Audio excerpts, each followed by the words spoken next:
Hello everyone, welcome to my YouTube channel. आप सभी को स्वागत है हमारे आज के इस वीडियो में। और फ्रेंड्स, कल मॉर्निंग में मैंने डॉक्यूमेंट वेरिफिकेशन का एक वीडियो बनाया था और जैसा कि मैंने आपको प्रॉमिस किया था कि जितने भी कमेंट उस वीडियो पे आएंगे उन सभी का मैं जवाब दूंगा वीडियो के माध्यम से।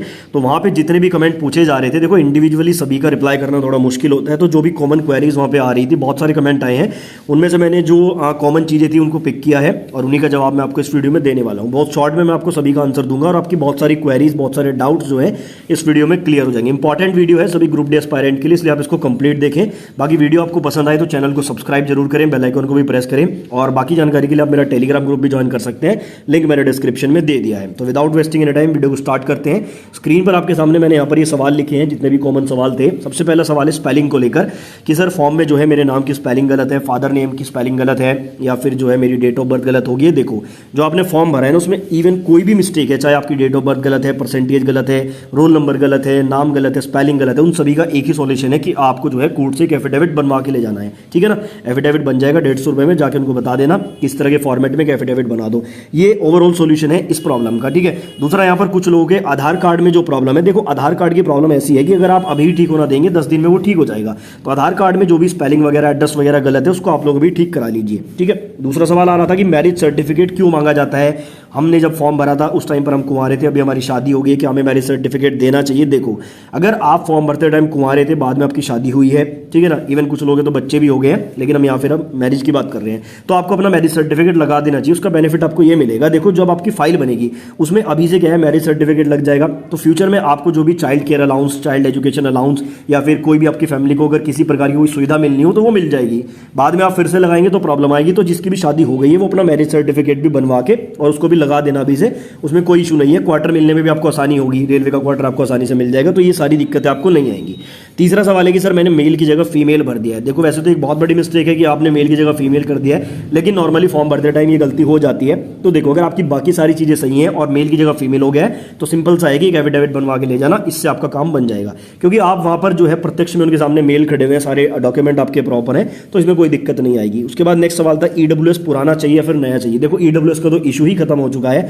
ईडब्ल्यूएस आपके पास अगर पुराना वाला है 2019 के टाइम का, वो भी चलेगा, 2020 का है, 21 का है, इवन आपके पास बिल्कुल लेटेस्ट है तो वो भी चलेगा। ईडब्ल्यूएस की कोई बड़ा इशू नहीं है। नेक्स्ट यहाँ पे सवाल आ रहा था ओबीसी के कास्ट सर्टिफिकेट को लेकर कि कितना पुराना चलेगा। तो मैंने कल भी आपको बताया था, क्लियरली डॉक्यूमेंट में यानी कि नोटिफिकेशन में मेंशन है कि 1 साल से पुराना नहीं होना चाहिए। अब यहाँ पर कुछ लोगों का सवाल ये भी है कि सर फॉर्म भरते टाइम हमारे पास दूसरा था, जो आपके पास दूसरा है उसको भी संभाल के रखना, वो भी लेके जाना, लेकिन 1 साल के अंदर का लेटेस्ट बनवा लो, आपका लेटेस्ट ही वहां पे चलेगा। ये ओबीसी नॉन क्रीमी लेयर की मैं बात कर रहा हूँ। ठीक है, नेक्स्ट यहाँ पे सवाल है कि 10th की जो सिर्फ मार्कशीट है मेरे पास, जैसे कल वाली वीडियो मैंने आपको बताया था। देखो 10th में क्या होता है, हमारी यूपी में तो ऐसा होता है कि एक मार्कशीट आती है और एक उसमें बाद में सनद आती है। कुछ लोग बोल रहे हैं कि सर हमारे पास तो सिर्फ मार्कशीट ही है। हो सकता है कि आपके राज्य में सिर्फ मार्कशीट ही मिलती हो, या सीबीएसई बोर्ड में सिर्फ मार्कशीट मिलती हो, कुछ भी हो सकता है। तो अगर आपके पास सिर्फ मार्कशीट है तो मार्कशीट लेके जानी है, अगर आपके पास सनद वगैरह भी है, साथ में सर्टिफिकेट भी है, तो वो भी आपको लेके जाना है, इसमें भी कोई प्रॉब्लम नहीं होगी। तो जिनके पास सिर्फ मार्कशीट है वो परेशान ना हो।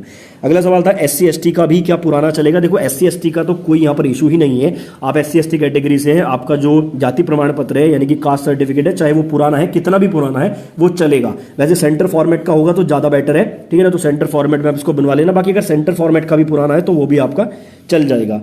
उसके बाद अगला सवाल है कि क्या डीवी में मुझे दोबारा मौका मिलेगा। देखो, ये सवाल भी बहुत बार पूछा गया है कि अगर कोई डॉक्यूमेंट आपका कंप्लीट नहीं होता है और डीवी में आप उसको प्रेजेंट नहीं कर पाते, क्या दोबारा मौका मिलेगा। देखो, ऐसा होता है कि जितने दिन आपका डीवी चलता है तो उतना टाइम आपको मिल जाता है। मान लो 10 दिन आपका डीवी चल रहा है, फर्स्ट डे गए, आपका कोई डॉक्यूमेंट कंप्लीट नहीं है, तो अगले 9 दिनों तक आप दोबारा जाकर अपना डीवी करा सकते हैं, तो ये सुविधा मिल जाती है। लेकिन कोशिश करो कि अभी से अपना डॉक्यूमेंट कंप्लीट करा लो, क्योंकि बाद में फिर ज्यादा भागा दौड़ी आपको करनी पड़ेगी, दिक्कत ज्यादा आएगी। अगला क्वेश्चन है एडमिट कार्ड का हाफ पोर्शन नहीं है। तो मैंने कल वाली वीडियो में भी आपको बताया था, वैसे तो ये मैंडेटरी होता है, लेकिन कहीं नोटिफिकेशन ऐसा नहीं लिखा हुआ है, इसलिए क्या होता है जिनके पास नहीं भी होता है उनका भी अरेंजमेंट हो जाता है। अब देखो, जिसके पास एग्जाम वाला खो गया है और वो पीटी वाला संभाल के रखेगा तो कोई दिक्कत नहीं है। अब यहाँ पर कंडीशन आती है, जो अप्रेंटिसशिप वाले स्टूडेंट है उनका पीटी तो होना नहीं है, या जो पीडब्ल्यूबीडी कैंडिडेट है उनका पीटी नहीं होना है, और उनके पास एग्जाम वाला नहीं है, तो भी कोई प्रॉब्लम नहीं आएगी। अपने बाकी डॉक्यूमेंट कंप्लीट करा लो और इसके बिना आपको बाहर तो नहीं करेंगे, ये मेरी गारंटी है। ठीक है ना, तो इसमें परेशान होने वाली कोई बात नहीं है।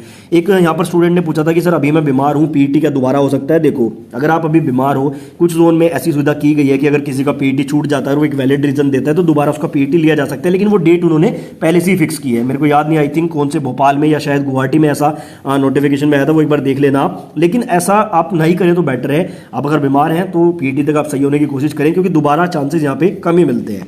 उसके बाद नेक्स्ट सवाल था यहाँ पर कास्ट सर्टिफिकेट कितने दिन में बन जाता है। देखो कास्ट का जो सर्टिफिकेट है, अगर मैं बात करूँ अपने हमारे उत्तर प्रदेश की, मेरे डिस्ट्रिक्ट की, तो 10 से 12 दिन में बन के आ जाता है सेंटर वाला। मैंने पिछले साल जब बनवाया था तो मेरा 10 से 15 दिन में बन के आ गया था। बाकी कुछ एक्स्ट्रा पैसे देके आप जल्दी भी उसको बनवा सकते हैं, तो ये ज़्यादा बड़ा इशू नहीं है। आप अभी अप्लाई करेंगे तो 5, 7, 10 दिन, 15 दिन में आपका बन के आ जाता है। उसके बाद अगला सवाल था एड्रेस बदल गया है, तो आधार कार्ड में काफ़ी लोगों का जो एड्रेस है वो चेंज हो गया, तो वो बड़ी बड़ा इशू नहीं है। देखो एड्रेस का मेन रूल क्या रहता है कि जब आपका ज्वाइनिंग लेटर भेजेंगे तो आपके एड्रेस पे जाता है। अगर आपका एड्रेस चेंज भी हुआ है और आप उसको अभी आधार कार्ड में चेंज नहीं करा पा रहे हैं, या आपने जो फॉर्म भरा है उसमें वो एड्रेस पुराने वाला ही है, तो आपका ज्वाइनिंग लेटर तो बाय मेल भी जाता है, ठीक है ना। बाय मेल आप उसको प्रिंट आउट करा सकते हैं, या फिर जो एड्रेस है उस एड्रेस पे आप किसी को इन्फॉर्म कर सकते हैं कि भाई मेरा जो ज्वाइनिंग लेटर है वो आएगा। तो एड्रेस का कोई बड़ा इशू नहीं है, इसमें आप ज़्यादा टेंशन ना लें।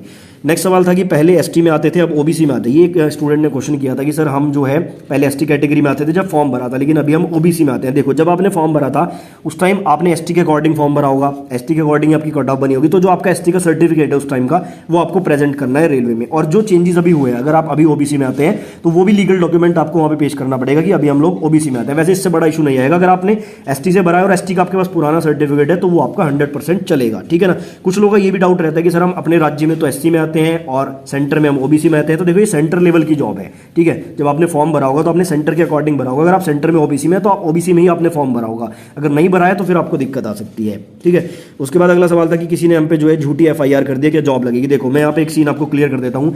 काफ़ी स्टूडेंट पूछते हैं सर मेरा चालान हुआ था, ये मेरे ऊपर किसी ने झगड़ा का केस लगाया था कई बार। देखो यहाँ पर एक ही कंडीशन है, जब आपका ज्वाइनिंग लेटर आएगा उसमें एक अटेस्टेशन फॉर्म आता है, उसमें ये सारी चीज़ें बतानी होती है। तो वहाँ पे किसको बतानी है? सिर्फ उन स्टूडेंट को बतानी है जो गिरफ्तार हुए हैं, ठीक है, उनकी चार्जशीट दाखिल हुई है कोर्ट में उनकी पेशी हुई है, ठीक है ना। सिर्फ उन्हीं को वहाँ पे ब्यौरा देना है। आपके ऊपर किसी ने एफआईआर करी, आपको थाने में बुलाया, बैठ के आपका जो है पैचअप हो गया, सेटलमेंट हो गया, वो आपको कुछ भी वहाँ पे डिटेल नहीं देनी है। छोटे मोटे केस सिर्फ उसको डिटेल देनी है जो कोर्ट में पेश हुआ है, ठीक है। यहाँ पर भी आपको ज़्यादा टेंशन वाली बात नहीं है। बाकी इस टॉपिक पर मैं अलग से भी एक वीडियो बनाऊंगा। अगला है यहाँ पर सीसीए पीडब्ल्यूडी के पास एडमिट कार्ड नहीं है, तो ये डाउट मैं अभी ले चुका हूँ कि जो आपके पीडब्ल्यूडी या फिर अप्रेंटिसशिप वाले स्टूडेंट है, अगर उनके पास एग्जाम हॉल का मतलब कि एडमिट कार्ड का हाफ पोर्शन नहीं है तो ज़्यादा टेंशन वाली बात नहीं है, आपका जब भी काम हो जाएगा। सिग्नेचर गलत किए हैं, देखो सिग्नेचर का भी काफ़ी डाउट आ रहा था कि सर मैंने सिग्नेचर जो है फॉर्म में गलत किए हैं। अब आपको क्या करना है, जो सिग्नेचर आपने फॉर्म में किए हैं, ठीक है ना, फॉर्म आपके पास रखा होगा उसमें देख लेना, वही सिग्नेचर आगे तक यूज़ करना, कोई दिक्कत नहीं आएगी। बाकी जिसको यही याद नहीं है या जिसके पास फॉर्म ही नहीं है तो आपको फॉर्म डाउनलोड करने का मौका मिलेगा आई थिंक बाद में,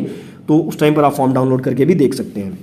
नेक्स्ट यहाँ पे डाउट था डॉक्यूमेंट बनवाने का टाइम मिलता है या नहीं। तो मैंने आपको बताया कि जितने दिन आपका डॉक्यूमेंट वेरिफिकेशन चलता है उतने दिन तक आप अपने डॉक्यूमेंट बनवा के दोबारा डीवी के लिए जा सकते हैं। बाकी कोशिश करो कि अभी से अपने डॉक्यूमेंट तैयार करा लो।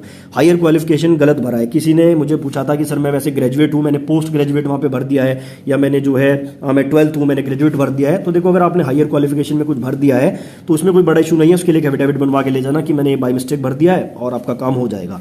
और लास्ट हमारा क्वेश्चन है कि एप्लीकेशन प्रिंट हमारे पास नहीं है, तो एप्लीकेशन फॉर्म अगर आपके पास नहीं है तो उसके लिए मैंने आपको बताया कि आगे चल के शायद आपको ऑप्शन मिल जाएगा।